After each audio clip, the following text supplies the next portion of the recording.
I think our book is trying to be the generator of multiple approaches for conceptualizing and defining American fascism so that people can recognize what's going on now and contextualize origins of fascism in the United States and draw lines of connection that might not have been made apparently as clear as they might have been. So one of the issues that our book deals with is not only chronicling and interpreting the activism and misdeeds and very ominous plots of fascist movements in the 30s up to the present, but we're also talking about the discourse around fascism as it has also existed in America since the 30s. In other words, there's the referent, there's the objective existence of fascism, and then there's the way that people talk about it.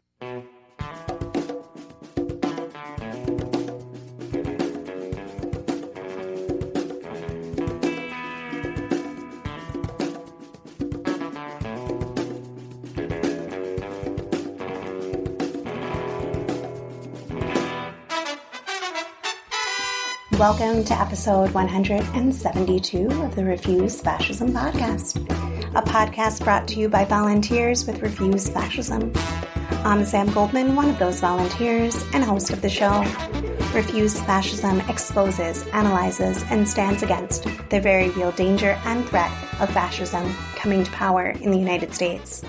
In today's episode, we're sharing an interview with Dr. Gavriel Rosenfeld and Dr. Janet Ward, discussing their new book that they co-edited, titled Fascism in America, Past and Present, which features the contributions of experts in the field on the history of fascism in America.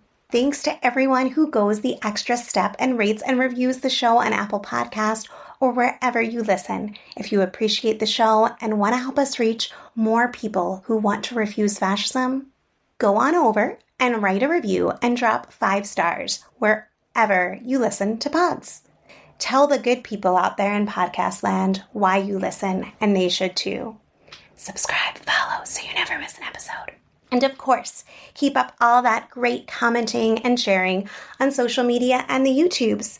Speaking of YouTubes, I wanted to share a comment on our episode from last week on Stop Cop City from Ron L. 0507, who wrote, "Thank you for your dedication and bravery. Keep it up. It is not only disgusting that Atlanta wants to spend $90 million on a militarized police training facility, but to do so, they are going to destroy 285 acres of city forest land, and by doing so, they are killing hundreds of animals and millions of insects and organisms one more time, where mankind shows no respect for nature."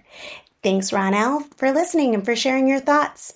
And yes, thanks to everyone who writes me. I do read your emails, and as proof, here is one of them from Anonia, who wrote me off of listening to last week's episode. They wrote, "Cop City is a veiled excuse to build a Gestapo training center, like ones my mother watched in Berlin, Germany in the early 1930s. Every day of her last 2 years of life, she lamented seeing so many similarities she saw happening in our country that had terrified her in her childhood.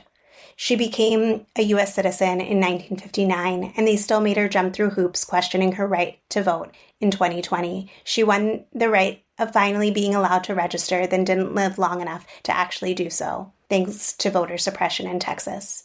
Thanks, Anonia, for writing to me and for sharing that story with us. Your mother was not alone in seeing those similarities, and we've tried to feature that perspective regularly on the show. And I want to give thanks to our patrons and show sustainers. We could not do this without you. Become a patron for as little as $2 a month over at patreon.com/refusefascism. With all that good business out of the way, I want to get right into our interview this week. Here is Dr. Rosenfeld and Dr. Ward. I mentioned recently on an episode that we're on the road to atrocity, paved with "it could never happen here. The people aren't or couldn't ever become that bad." We are confronted by the most dangerous myth in world history, that pernicious American exceptionalism that deludes itself into thinking we can't, we wouldn't, we aren't, even though this is the same country that did and is and only exists because of all that. This is the nation birthed from genocide of Native people, a country that gained its wealth from chattel slavery, and its standing in the world through constant wars for empire. We know the outcome when good people choose to ignore these fascist movements, hoping they will be exempt from the violence or that someone else will stop them. And those outcomes are uniformly horrendous. Today, I'm glad to be speaking with Dr. Gavriel D. Rosenfeld and Dr. Janet Ward about their book, Fascism in America, Past and Present, which explores the history and present-day threat of fascism in the United States. This book's timely exploration was reviewed by frequent guest and friend of the show, Dr. Federico Finchelstein, who wrote, quote, "This book is an essential contribution to debates on the history of fascism in the U.S. and its relationship to the present. It is a must-read for all those interested in the issues facing democracy today." Gavriel D. Rosenfeld is president of the Center for Jewish History and professor of history at Fairfield University. He's the author or editor of 8 books on the Nazi era, including The Fourth Reich, The Specter of Nazism Since World War II. And Janet Ward is an American Council on Education Fellow at Yale University and Romer Presidential Professor of History and Faculty Fellow for Strategic Initiatives at the University of Oklahoma. As president of the German Studies Association, she is the author or co-editor of 7 books, including Post-Wall Berlin, Borders, Space, and Identity, and the forthcoming Sites of Holocaust Memory. Welcome. Thank you so much for joining me. Thanks for having us. I want to start with, what is fascism? On our show, we discuss fascism as a qualitative change in how society is governed, that once in power, fascism's defining feature is the essential elimination of the rule of law and democratic and civil rights, that fascism foments and relies on xenophobic nationalism, racism, misogyny, and the aggressive reinstitution of oppressive so-called traditional values. Truth is obliterated. Fascist mobs and threats of violence are unleashed to build their movements and consolidate power. And I was wondering, is there any more you think we need to discuss about what fascism is in order to inform our discussion going forward? Well, if you had 7 or 8 hours, we could really get into the thick of it, because one of the things, and I'll just speak for myself here, that at least I went into this project wanting to do is not reduce fascism to an easy set of identifying features, but to point out that academics and journalists have been debating what fascism actually is ever since fascism first came on the scene in Italy in the early 1920s. To keep our readers engaged, one of the things I think we tried to do was problematize different kinds of definitions of fascism, have our 12 contributors and the very esteemed scholar Ruth Ben-Ghiat, who wrote our epilogue, engage in this question of what fascism is, how do you identify it? Because only if you can understand its origins vis-a-vis other right-wing authoritarian movements, and here, of course, in the United States, we would want to probably position it next to nativism, which dates back really to the founding of the country, other forms of authoritarianism, whether represented by the Ku Klux Klan or outright self-identifying movements that were fascist in the 1930s, like the Silver Shirts. For analytical reasons, I think it's important to create dividing lines, although I would hasten to add that for reasons of public enlightenment and, let's say, activism, sometimes those scholarly micro-divisions probably should be set aside because, you want to galvanize people based on the idea that we have a serious threat to contend with. And if we're spending all our time parsing distinctions that aren't really that different, then we could maybe lose sight of the forest for the trees. I would certainly say that the essential ingredient of fascism, from my perspective, is the use of violence. Whether you can find the desire to reinforce patriarchy or blur the distinctions between church and state, or whether it's about authoritarian election rigging or whatever, you certainly have those kinds of things and movements that are on the right that aren't fascist. But when you start having stormtroopers, they don't have to be wearing uniforms, by the way, they can be just marching on the Capitol. But if you have people who are using paramilitary violence to achieve their goals, that's when you're all of a sudden in a fascist orbit. Dr. Ward, did you want to add something? Yeah, I think our book is trying to be the generator of multiple approaches for conceptualizing and defining American fascism so that people can recognize what's going on now and contextualized origins of fascism in the United States and draw lines of connection that might not have been made apparently as clear as they might have been. And I think we've done a pretty good job, thanks to the contributions of our authors, to offer both that combination of something that is providing original research into origins of American fascism throughout the 20th century and now 21st, but also something that, for me personally, is about bringing together scholarship with activism in a way that speaks to something that Tim Snyder said on Tyranny, where he wants us to do something local, do something that means something for us personally, to find our corner of genuine engagement, to do whatever is special for us in our lives to make a difference during these times. It's not just, as Gav just said, that we're entering an era or have entered an era where violence has been normalized toward multiple communities, but also where these things are being codified legally. And that is kind of where we are right now as a society. Can I actually just jump in on a quick question about the American exceptionalism issue? I think it's really a central thing that we have to deal with as a country. And you see, of course, all the politicized debates at the state legislature level, whether in Florida or in terms of how American history standards are supposed to be reinforced, or the debate about the 1619 Project. I totally agree that the idea of American exceptionalism has made a lot of people oblivious to the fact that we do have fascist movements in our history that we really need to come to grips with.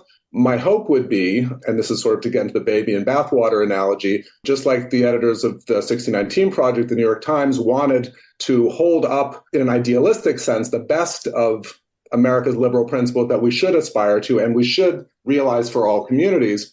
By the same token, I do think that the myth of the greatest generation and the fact that World War II was the good war and that America defeated fascism, it's not wrong 100%. It's only part of the story. But if we can make people realize that defending democracy is part of living up to that heritage, and if that, it doesn't mean that we're 100% obviously exceptional, but if we can tweak that and make it work for pro-democracy activists, I would at least say that that's the best way to hold two truths in our minds at the same time. American exceptionalism has distracted attention away from our crimes, but the liberal, anti-liberal dialectic in our nation's history shouldn't lose sight of the things that we've done well and that we need to keep doing much better.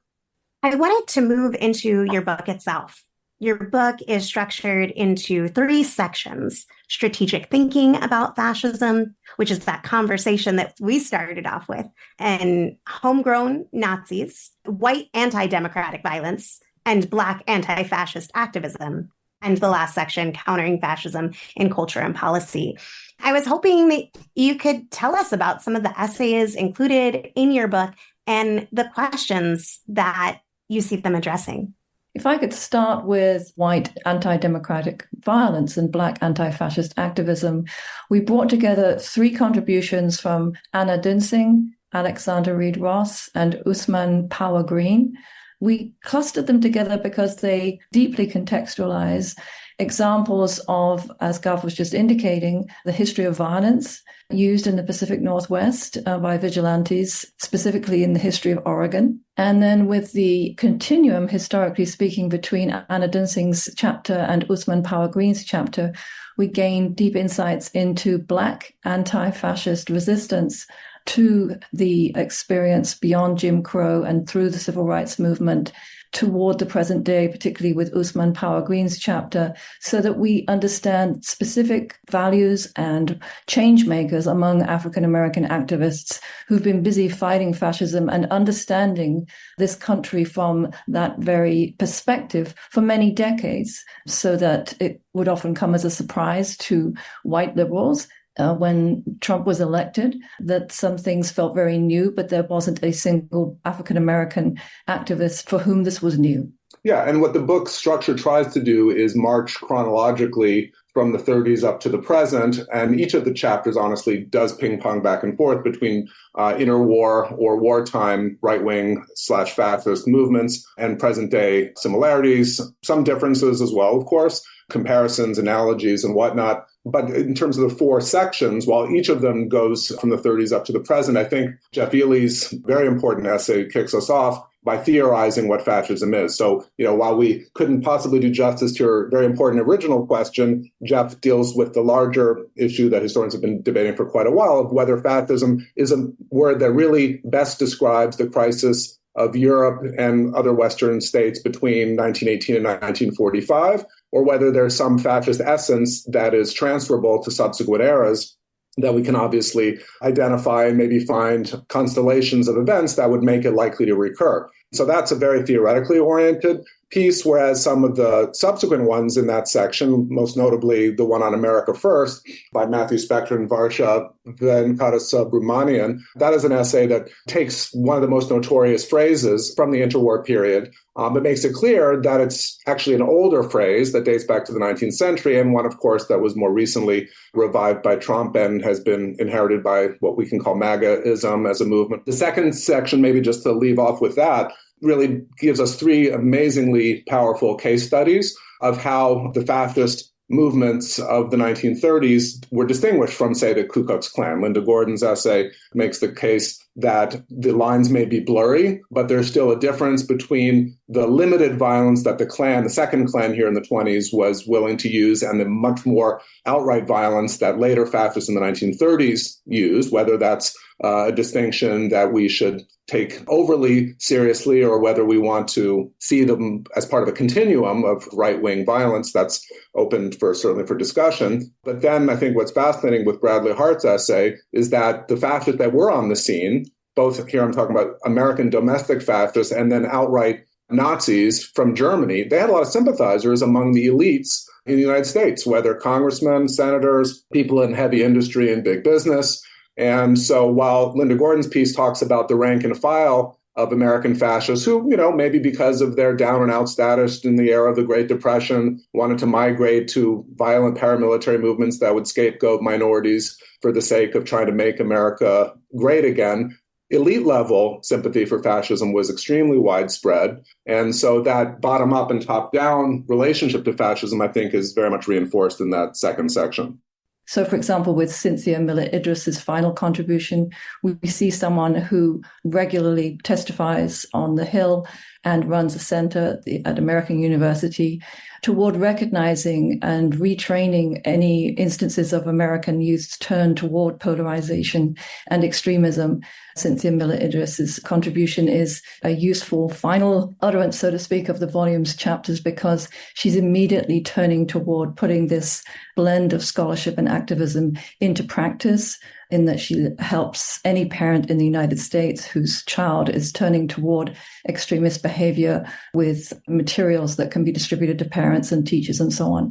So there are ways in which, as I mentioned earlier, I think every single one of our contributors, whether it's through op-eds, whether it's through this kind of blended applied scholarship and activism, is doing something toward communicating historical events and truths in contemporary contexts that make it understandable to the broader public as best as we can. Yeah, and also just to add to that, I think the educational angle is super important. I would make a small addition to say that in my own essay, the role of popular culture in perpetuating an anti-fascist message is also extremely effective. So in the chapter that I talk about the very popular HBO and Amazon Prime streaming series that deal with Nazis in America and how, say, in The Man in the High Castle, American society could have been totally taken over by a victorious Nazi regime in World War II, or Philip Roth's Plot Against America, that was an HBO miniseries, or the quest to fight Nazis in the 1970s with Hunters, or even the very, very sci-fi tweak on this premise with Watchmen, which won 11 or 12 Emmys a couple of years ago, also focusing on the effort by multiple groups. And I think this is the interesting common theme in all of these shows, is that whether one defines the enemy as Nazis, fascists, white supremacists, or whatever, they're targeting many different groups in America. And the only way we have any hope of combating this right-wing extremism is by those groups banding together across racial, religious, ethnic, gender, sexuality lines. And I think that is a very powerful message of allyship that is something that pop culture can really disseminate in addition to school teachers, educational manuals, and so forth. I really appreciate that addition into our conversation, because when on the show we're talking about education, we're including typically the media and entertainment and culture, and that those can be educational for good and bad, that they can be part of inspiring beliefs, inspiring action, and that can go in multiple directions. Sometimes it's also how people can get insight, even if it's kind of subtle, into something like American complicity during the Nazis' reign, something like transatlantic. I think that there's incredible power there. And I was glad to see culture as part of your book. Overall, I'm really excited to read it. And I'm excited for people to use it and to see the creative ways that people will use it. You mentioned culture as a portal. For me, as someone originally trained in literature as well as then history, I often would imagine that many teachers would feel exactly the same way. You cannot teach anything historical without a portal that invites first-person experiential transference of some kind of empathy, something that activates your imagination of this could happen to me or this did happen to someone like me. And so the narratives that we use as teachers in the classroom have to have that degree of accessibility at all times. And something like graphic novels, anything that is a digital product, for example, a video game, a movie, this is how the next generation, and ultimately our book is for that next generation through the mediators of culture and history that are our teachers in our schools across the country and beyond. Without those portals of empathy, building stories and images, we're stuck. This is why I think Gav's chapter is so useful in the volume, because he immediately intuits there's been a rise in the continual obsession with fascist representation in all media since the middle of the 20th century, but there's been a particular rise in interest, and that does not necessarily reflect that we're in that phase of American or collective memory that obsesses with memory, because we are leaving that first-person generation of people who've experienced the war and the Holocaust behind, that too. But it also, sadly, portends an obsessive imaginary use of it for the new purposes of the new era in which we live, where things are being repurposed and our historical truths that we thought were in place are now up for grabs and being utilized by the extreme right, as we saw with the march on Charlottesville, Virginia, where slogans were used, but they were being positioned for a new era and a new generation, without understanding the sheer power of these cultural versions of fascism that have gone on since the middle of the 20th century in our broad imagination. It's impossible to understand identity, collective memory, motivation for good and also, therefore, for bad.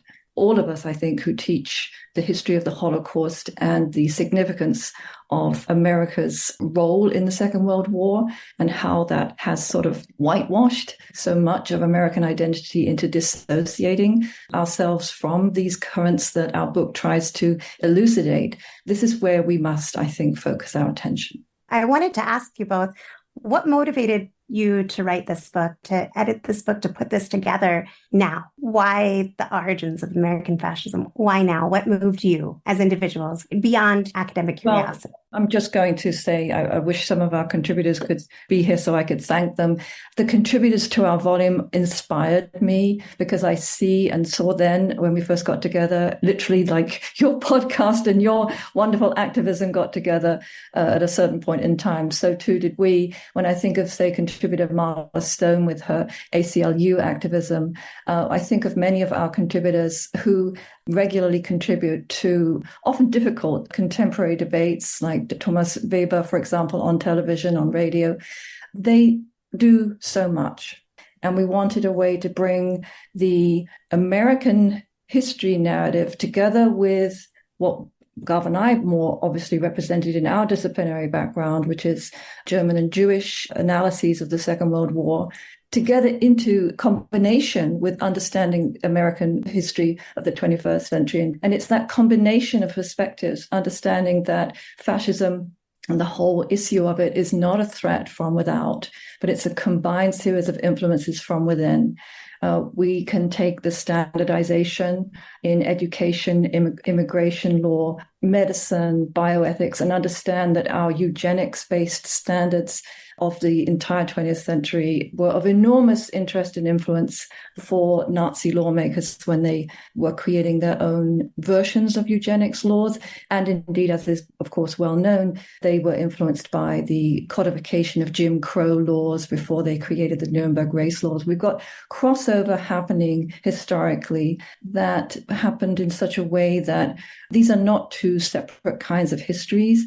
we may have been separately trained to be, as academicians, people who teach American history, people who teach German history, people who teach Jewish history. But ultimately, this is a combined narrative, and the contributors to our story that we tell in this book showcase that this is one textured web of influences going back and forth, and it's the nuances that reveal the complicity of what we consider to be more innocent American identity. Those nuances are shown in the book historically and judiciously and calmly by our contributors. And I think it's that way of combining access to primary sources with an activist mindset that can, I hope, empower readers of the book to use some of the same materials when they contribute instances in American history to a wide variety of audiences, including K-12. Yeah, and I would just add to that, what Janet just really put in perfect terms, the fact that so many of us in the field of German studies, since really German reunification in 1990, have been wanting to learn the lessons of the Second World War from a German perspective and make sure, at least that was my experience for many years, that the Germans had truly taken away the importance of democracy from their catastrophic experience, and that in a way all German historians were sort of monitoring post-1945 and of course post-1990 Germany to make sure that those historical lessons had been learned. None of us, I don't think, until 2015 ever thought we would start worrying more about our own country than about Germany. And of course, based on most indexes of democratic well-being, Germany is outpacing the United States. So I think in the best sense of the word of presentism, we want, as scholars, to apply the lessons we've been focusing upon Germany for so many years to our own country. And by the way, not, and I'm here preempting any right-wing talking points that would say, oh, liberals hate America and we don't want to be proud of who we are, but we can't be naive and we can't be blissfully ignorant of the dark sides of our history. Frankly, every country has its dark sides and its more idealistic positive sides. It's just that we've been top heavy in recent years towards focusing on the democratic and progressive elements and forgotten about all the things that, or at least haven't spent as much time focusing on the things that cast us in a bad light. So here, I'm sure, Janet, you probably feel the same way. We're trying to have a both and approach, not a demonizing America approach. But of course, there will be people on the right who would say that's the only thing that liberals want to do is drag down America, defame America in the eyes of the world. And frankly, that's what all right-wing nationalists do in any country, whether it's Russia, Germany, Hungary today, Poland. History can only be triumphalistic. History can only be inspirational. History can only be the bright sides. We've never done anything wrong. That's something we're trying to counteract, but in a balanced way as best we can.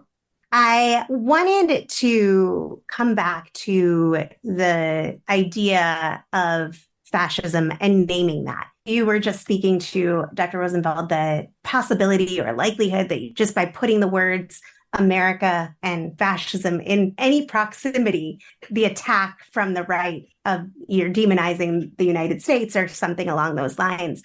And I wanted to ask you why you felt that it was significant to name the beast as American fascism instead of labeling it, something that's common, American authoritarianism, past and present, or I call it a euphemism. And I mean that in no disrespect. I just think it is a euphemism when used by the media. Mm-hmm. American extremism, past and present. Why did you go the direction you went? Why does that matter? What is the benefit of that? And what is the cost when we don't? When we're reticent to do that. So one of the issues that our book deals with is not only chronicling and interpreting the activism and misdeeds and very ominous plots of fascist movements in the 30s up to the present, but we're also talking about the discourse around fascism as it has also existed in America since the 30s. In other words, there's the referent, there's the objective existence of fascism, and then there's the way that people talk about it. And I'm doing some new research on this topic. It turns out ever since the 1930s up to the present, every single United States president has been accused of being a fascist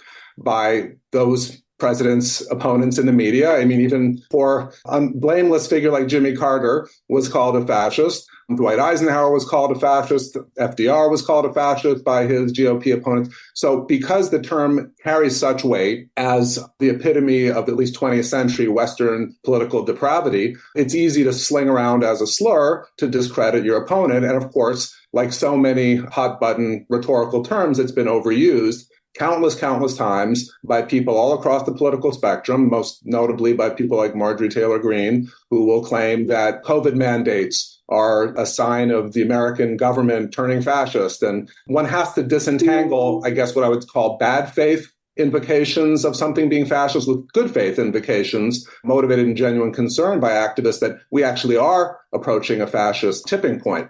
The problem is, in any social scientific observation experiment, you can't identify something without using language.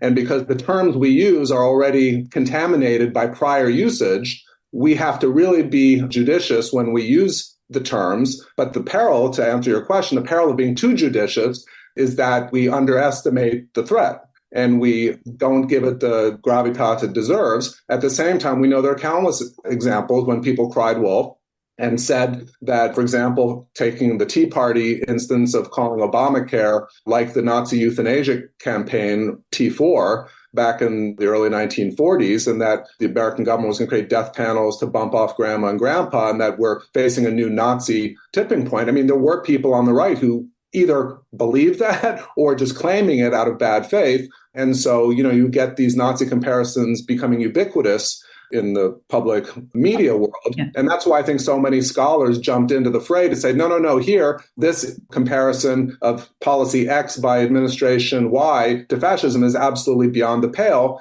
Whereas Marla Stone, in her essay in our volume, when we're talking about kids in cages, the people being detained from Latin America at the border, there was a huge debate. Were those concentration camps or not?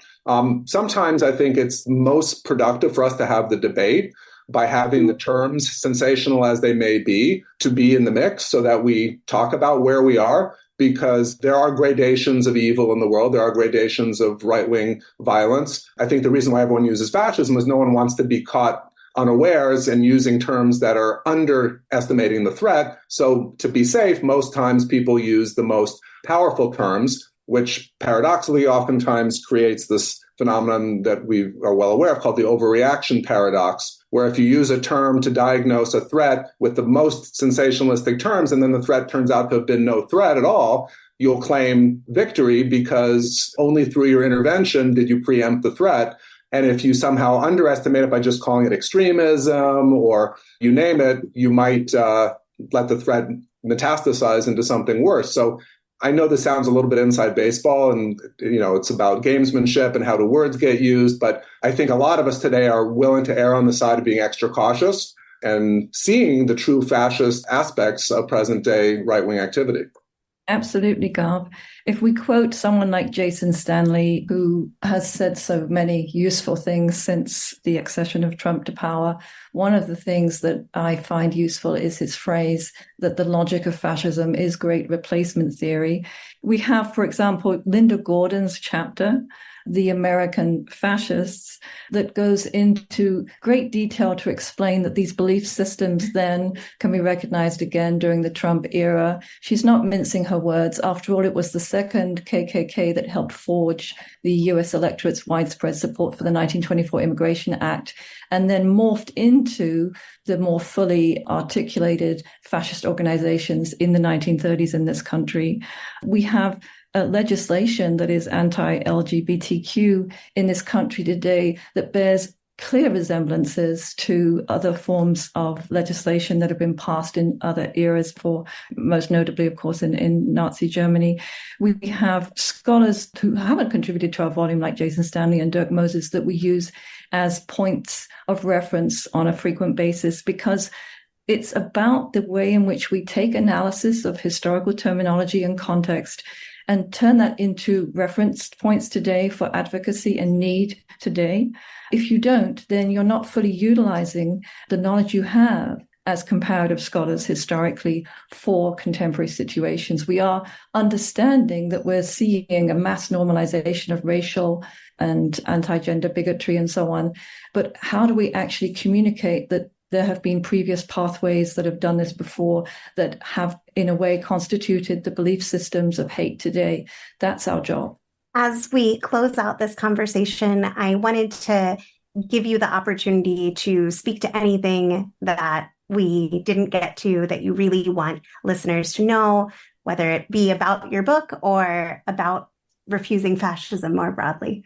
My simple plea would be well beyond understanding the history of fascism or in the global context or the history of American fascism. We all have to really appreciate the importance of studying history more broadly. It's so awful what we see going on in not only K through 12 education, but higher education with the assault against the humanities, the politicization of the humanities, the turning of historical knowledge and literacy into a political football, primarily by the right, I would say. Although, we have presentism in all types, and I personally favor some more than others. But the fact of the matter is history is becoming a casualty of the culture wars. And I think that for anyone who wants to be able to be equipped to tackle any pressing social issue today, whether it's about race relations, voting rights, LGBTQ issues, environmental policy, a historical mind frame is absolutely critical. And so to fight against the diminution of history as an important discipline is something I think all of us are well advised to promote.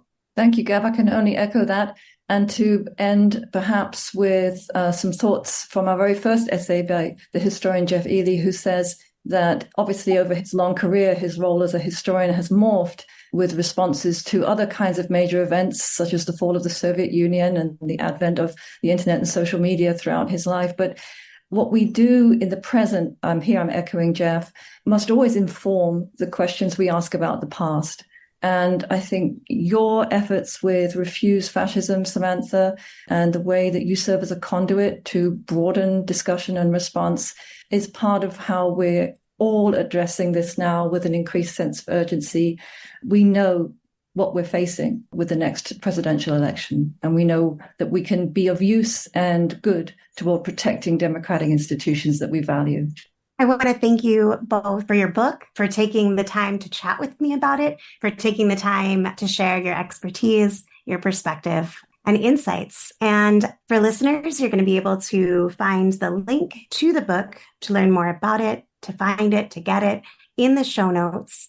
And if folks want to read more from you or follow your work, what should they do? Where should they go? We'll put our homepage links into your show notes if you have room for them. Obviously, Jen and I are both combining our teaching, our research, our op-ed writing, and so forth as best we can with our other obligations. But we don't want to not be part of this larger, very, very crucial point in history. So all your listeners who are interested, by all means, follow us on social media, check out our homepages, and we're very grateful to be part of this Refuse Fascism program.